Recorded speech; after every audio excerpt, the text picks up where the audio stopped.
အလုံးမဲမင်္ဂလာပါရှင်မင်းနှဆွဲဒီဇိုင်းစမ်းလေးပြပေးမယ်နော်ဒီရဲ့နှဆွဲလေးတွေကလေးဒီယူရီးယားဆက်ပရိန်တွေလေးနဲ့ပါရှင်ယူရီးယားဆက်ပရိန်တွေလေးနဲ့မင်းခတ်ထားပေးတယ်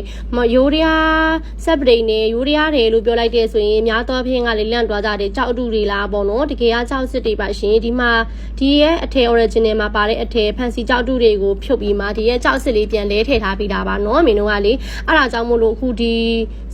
မင်းဒီရဲ့ခါနဲ့ဆိုရင်9000နဲ့ပဲရောင်းပေးမှာအဲ့ခါကျတော့ဒီရဲ့ညစိန်ဆိုရင်မင်းက9000လေးနဲ့ရောင်းပေးမယ်ရှင်ခုလိုဈေးတန်းလေးနဲ့ကတော့လေအထည်ဘူးတက်တာသွားလို့လားဒီဈေးတန်းလေးနဲ့ရတာကြောက်ဖိုးပဲရောင်းထားပေးရအောင်ပြောမယ်ဆိုမင်းတို့ကဒီအထည်ဘူးကတော့လက်ဆောင်ဖြစ်သွားပြီလေနော်ကြောက်အစ်စ်ကိုလည်းဝေးရတယ်ရှင်ဒီအထည်လေးတွေကလည်းအရန်အကျန်းခံနေမှာတော့နော်အယောင်ခံနေရေဆိုချွတ်ဆွတ်လည်းခံနေရှင်တကယ်ကတော့လေဒီကြောက်ဖိုးတဲ့နေတန်နေရှင်ကြောက်ဆိုလည်းဒီမှာအစင်တန်လေးတွေနောက်ကျရင်ပေါ့နော်ရွှေနဲ့ပြန်ခတ်ချင်နေဆိုလည်းပြန်ခတ်လို့ရတယ်ငွေတွေနဲ့ပဲပြန်ခတ်